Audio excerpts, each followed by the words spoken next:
අනුරාධපුරය අපි විශාල ඓතිහාසික නගරයක්. හැබැයි සංචාරකයන්ගේ ප්‍රධාන කේන්ද්‍රයක් බවට පත් වෙලා නැහැ. එතන ඒ සඳහා අපි සූදානම් කිරීමේ යටිතල පහසුකම් වර්ධනය කරනවා. ඒ කියන්නේ මොකද්ද? ආර්ථික අපි මේ පැත්තෙන් දිරිගැන්වීම සඳහා කටයුතු කරමින් තිබෙනවා.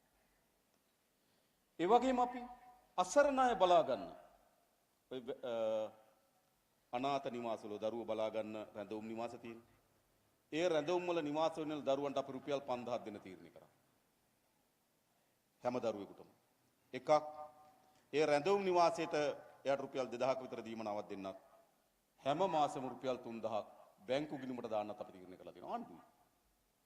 රැඳවුම් නිවාසයක ඉන්න දැරිවියක් විවාහ භාවයට පත් වෙනවා නම් ඇයට දරුවට දැරිවියට නිවසක් හදා ගැනීම සඳහා ආණ්ඩුව විසින් රුපියල් ලක්ෂ 10ක් දෙනවා.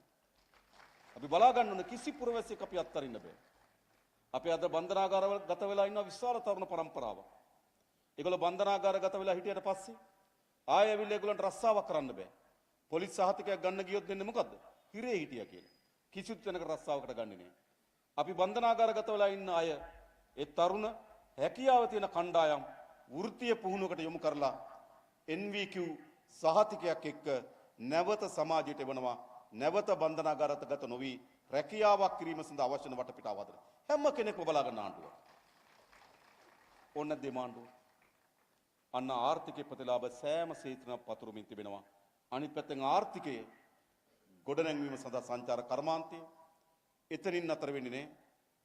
අපි සුළු හා මධ්‍ය පරිමාණ ව්‍යවසායකයන්ට අපි තමුන්නාන්සලට පොරොන්දු වුණා මැතිවරණදී අප තියන්නේ නැතුව ණය මුදලක් ලබා ගන්න පුළුවන් කියලා අපි ඒක දැන් හදලා තිබෙනවා. තරුණ ව්‍යවසායකයෙකුට තමන්ගේ ව්‍යවසායක පෙන්නලා කර්මාන්ත අමාත්‍යාංශත් ඒකබද්ධ වෙලා ඒකෙන් සහතිකයක් ඇති ඔබට අපයක් අවශ්‍ය වෙන්නේ නැහැ ණය මුදලක් ගන්න පුළුවන් අලුත් ව්‍යාපාරයක් ආරම්භ කරන්න. ඒ පැත්තට අපි දිරි දෙමින් තිබෙනවා. නම් කුසි කර්මාන්තේ අපි දැන් විශාල වාරි ශේත්‍රයේ විශාලතම වියදමක් මේ අවුරුද්ද අපි දරමින් තිබෙනවා. කුඩා වැව් ටික ප්‍රසංස්කරණය කරන්න. ගල්ල ව්‍යාපාර දීර්ඝ කාලයක් පැරණි ඇලවේලි කඩා වැටලා තිබෙනවා. රාජාංගන ව්‍යාපාර දීර්ඝ කාලයක් පැරණි ඇලවේලි කඩා වැටලා තියෙනවා. ඔක්කොම ප්‍රසංස්කරණය කරන්න අපි සල්ලි වෙන් කරලා තිබෙනවා. කියන්නේ යලි අපේ රටේ කුෂිකර්මාන්තයේ අලුත් නවෝදයක් නිර්මාණය කරන්න අපි සැලසුම් කරලා තිබෙනවා. අපේ වැවිලි කර්මාන්ත අමාත්‍යාංශය අපේ රටේ පොල් වගාවට ජනතාව පොල් පොහොර යොදන එක අඩු වෙලා තියෙනවා නේද? ඒ පොහොර ගණන්. හැබැයි දැන් අපි පොල් වගාව සඳහා අපේ වැවිලි කර්මාන්ත අමාත්‍යාංශය සහනාධාරයක් සහිත මිශ්‍ර පොහොර වර්ගයක් ලබා දෙන්න කටයුතු කරමින් තිබෙනවා. දිරි ගන්නවනම ගොඩ ගන්න ඕන. අපි උතුරේ කල්පනා කරලා තියෙන අලුත් පොල් කලාපයක් හදන්න. ඒ සඳහා අපි මේ අයවැය ලේඛනයෙන් ලක්ෂ 5000ක් වෙන් කරලා තිබෙනවා. බිම් සකස් කරන්න, පැල ලබා දෙන්න, අවශ්‍ය වෙන පොහොර ලබා දෙන්න. මේක රට ගොඩ ගන්න ඕන.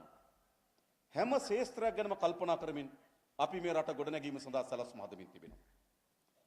අනිත් පැත්තෙන් ගත්තොත් අපි විශාල ඍජු විදේශ ආයෝජන කැඳවීම සඳහා කල්පනා කරමින් තිබෙනවා. අපිට මේ විදේශ ආයෝජන කැඳවන මේ විදුලි බිල ඉහළ වැඩි.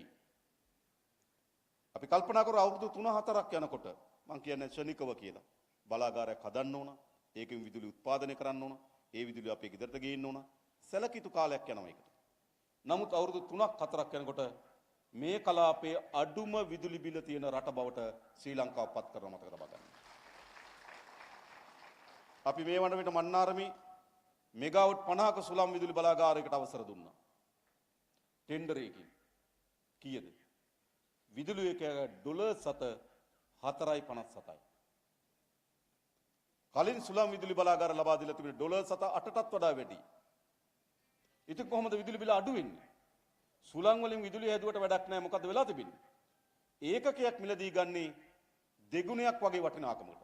අපි ඒක හරි අඩකට ආසන්න ප්‍රමාණයකින් අඩු කරලා විදුලි බලාගාරයක් ලබා දීලා තියෙන මෙගාවොට් 50ක් ආරම්භ කරන්න. සියඹල ආණ්ඩුවේ තවත් සූර්ය විදුලි බලාගාරයක් ආරම්භ කරනවා මෙගාවොට් 100ක. මේ 4 වෙනිදා මෝදි ජන අගමැතිතුමා එනවා. අපි සාම්පූර් වල අලුත් බලාගාරයකට මුල්ගල තියෙන සැලසුම් කරලා තියෙනවා මෙගාවොට් 120ක සූර්ය බලාගාරයක්. يعني මොකද්ද? ක්‍රමානුකූල අපි පුනර්ජනනීය බල ශක්තිය ඒ සඳහා බලාගාර ගොඩනගමින් අපේ විදුලි බිල අඩු කරන්න ඕන අපේ ආර්ථිකය ඉස්සරහට යනවා. ඒ සඳහා අපි සැලසුම් සකස් කරමින් තිබෙනවා. තව වේගයෙන් මේවා ඩොලර් 7-8ට වගේ ඩොලර් 7-8 කියන රුපියල් 24ක් වගේ අපි ඒක රුපියල් 13ට වගේ ගන්නවා. මතක තියාගන්න. එකට එකක් ඒගොල්ලෝ ගාව බෙදෙනවා. ඔක්කොම නතර කරලා තියෙන්නේ. වංචාව දූෂණය නතර කරපුවාම ඒකේ ප්‍රතිලාභ අපේ රටේ පුරවැසියන්ට ගලාගෙන එනවා.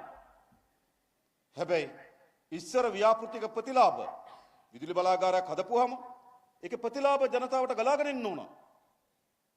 මන්නාරමේ විදුලි බලාගාරේ ඩොලර් 7.457යි. අඩුවට ගන්නවා අපි. ඒකේ ප්‍රතිලාභ ගලාගෙන එනවා. වෙනද වෙන්නේ කොහොමද? වැඩියට ගන්නවා ප්‍රතිලාභ ඒගොල්ලන්ට ගලාගෙන එනවා. වෙනස් කරා මේක. හොඳ නැද්ද? හැම පැත්තෙම අපි ආර්ථිකයේ ඉදිරි සැලසුම් එක සකස් කරමින් තිබෙනවා. අපි අපේක්ෂා කරන මේ අවුරුද්ද මතක තබා ගන්න මේ අවුරුද්ද වාර්තා රැසක් පෙන්වන අවුරුද්ද බවට පත් වෙනවා. ලංකාව වැඩිම අපනයන ආදායම උපයන අවුරුද්ද මේ 2025 අවුරුද්ද. ලංකාවේ වැඩිම භාණ්ඩා සේවා පිටරට යවලා ඩොලර් වැඩිම ප්‍රමාණයක් උපයන අවුරුද්ද බවට මේ අවුරුද්ද පත් වෙනවා. කියන්නේ විදේශගත ශ්‍රමිකයන් අපේ ශ්‍රී ලාංකිකයන් වැඩ කරලා වැඩියෙන්ම ඩොලර් රෙවපු අවුරුද්ද බවට මේ අවුරුද්ද පත් වෙනවා. පහුගිය ජනවාරි මාසේ තමයි වැඩිම විදේශගත ශ්‍රමිකයන් ඩොලර් රෙවපු මාසේ. ඒ වෙලා තියෙනවා. ඒ කියන්නේ මොකද්ද? හැම පැත්තෙම අපේ ආර්ථිකය උඩට ගමින් තිබෙනවා. බැංකු පොලි අනුපාතිකය වලට මතක රුපියල් 33ට 34ට ගියා බැංකු පොලි අනුපාතිකය. එහෙම රටක් හදන්න බෑ. අද අපි එක 10%ට වඩා යටින් බැංකු පොලි අනුපාතික තියන් ඉන්න. ඒක කර්මාන්තවලට ව්‍යාපාරිකයන් හොඳ අවස්ථාවක් ණය ගන්න පුළුවන්. අපි බැංකුත් එක්ක සාකච්ඡා කරමින් තිබෙනවා. සුළු මධ්‍ය පරිමාණ ව්‍යවසායකයන්ට අඩු පොලියට ණය ලබා දීම සඳහා කටයුතු කරන්න කියන ඉල්ලීම අපි කරනවා. විශේෂයෙන්ම අපේ රාජ්‍ය බැංකු ඒ සඳහා තමන් ලබා දෙන ණය වලින් යම් පංගුවක් අපි වෙන් කරන්න කියලා උන්ට උපදෙස් ලබා දී තිබෙනවා සුළු මධ්‍ය පරිමාණ ව්‍යවසායකයන්ට. හදන්න ඕන, පටන් ගන්න ඕන මේ රට. ඒ බැංකු පද්ධතියේ ස්ථාවරභාවය අපි ආරක්ෂා කරලා දීලා තිබෙනවා. ඊළඟ ගත්තොත් ඩොලරේ රුපියල් 300 මේක 370ට 400ට ගියපු කාලයක් තිබුණා. අද එකගයක් හෙට එකගයක්. රටේ ජනතාව ආර්ථිකය ගැන සැකයකින් තිබුණා. අපි මේ ඩොලරය ස්ථාවර අගයක තියන් ඉන්නවා. ඒ කියන්නේ මොකද්ද? ලංකාවේ යලි කඩාවැටුණු ආර්ථිකයෙන් ගොඩ ගැනීමේ මාවතට ජාතික ජනබලවේගයේ ආණ්ඩුව පරිවර්තනය කරලා තිබෙනවා. ඉතින් ගොඩක් අයට රිදෙනවා. හැබැයි ඒගොල්ලෝ කොහොමද දේශපාලනය කරේ? ඒගොල්ලෝ මුළු දේශපාලනයම තිබුණේ අපේ ආණ්ඩුව පිළිබඳ අපි පිළිබඳ විශාල සැකයක් අවිශ්වාසයක් සමාජය තුළ නිර්මාණය කරා. මතකද ඡන්ද කාලේ මොනවද කිව්වේ? මොකද කිව්වේ අපි ආවොත් අපේ හාමුදුරන් වහන්සේ දාන්නේ නැති වෙයි කිව්වා. නේද?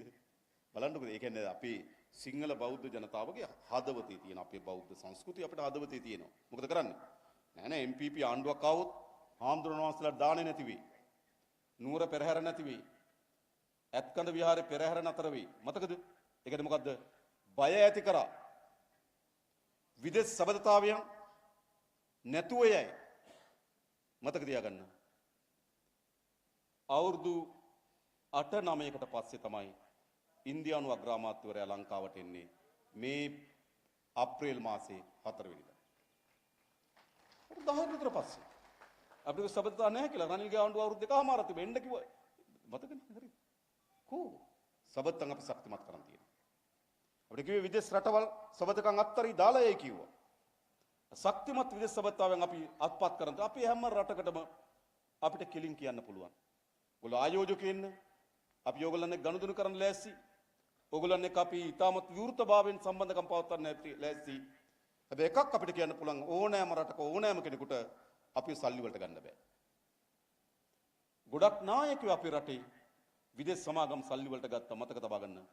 අපි සල්ලි වලට ගන්න බෑ. අපි ඕනෑම විදේශ සබත්තාවය ශක්තිමත් කරන්නේ රටට හිත කරද ජනතාවට හිත කරද කියන සාධකය තමයි අපේ මැනීම. එහෙම ශක්තිමත් විවෘත විදේශ සබත්තාවය. අපිට සංගුඩු න්‍යාය පත්‍රයන්නේ අපි පුළුවන් දේ පුළුවන් කියනවා. බැරි දේ බෑ කියනවා. මේ හේතු මත මේක පුළුවන් මේක වෙනස් කරොත් පුළුවන්. මේක නම් කොහොමද බෑ. මොකද ප්‍රශ්නේ? විවෘත විදේශ සබත්වයන් අද අපි ශක්තිමත් කරමින් තිබෙනවා. හැබැයි අපිට කිව්වේ මොකද්ද? ඔක්කොම දාලා යයි කිව්වා. ගෑස් සිගයක් ඇති වෙයි කිව්වා. තෙල් නැතුව යයි කිව්වා. පෝලිම් යුගයක් ඇති වෙයි කිව්වා. අන්තිමට කිව්වා මොකද්ද? කියලා බැරිම තැන කිව්වා. දීපල ගණී කිව්වා. කියපු දේවල් හරිද? ඒත් මොකද උනේ? ජනතාව අපිව තෝරගන්න තීන්දුවක් ගත්තා. දැන් ආයෙත් ඊට පස්සේ කියන්න පටන් ගත්තා බලය ගත්තට පස්සේ මාස 3න් වැටෙනවා. කිව්ව මතකද? ඊට පස්සේ කිව්වා 6න් වැටෙනවා. දැන් කියනවා මොකද්ද මේ මැයි මාසයේ රතු එළියක් කියනනේ. මොන රතු එළිද? මතක තබා ගන්න. මැයි මාසයේ 6 වෙනිදා මේ රටේ ජනතාව ශක්තිමත් ලෙස මේ ප්‍රාදේශ සභාව පිහිටවුණා. ඇයි?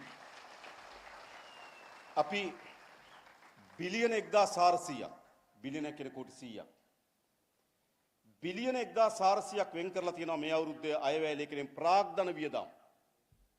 පාරවල් හදන්න, වැව් හදන්න, ඇලවේලි හදන්න, නේද? රජයේ කුඩා ඔය නතර වෙලා තියෙන බිල්ඩින් තිරණ ඒවා හදන්න බිලියන 1400ක්. ලංකාවේ අයවැය ලේඛනයක් ප්‍රාග්ධන වියදම් සඳහා වැඩියම වෙන් කළ තියෙන බිලියන 1400ක්. හැබැයි අද තියෙන අභියෝගය මොකක්ද? මේ බිලියන 1400 වියදම් කරන්න පුළුවන් වෙයිද?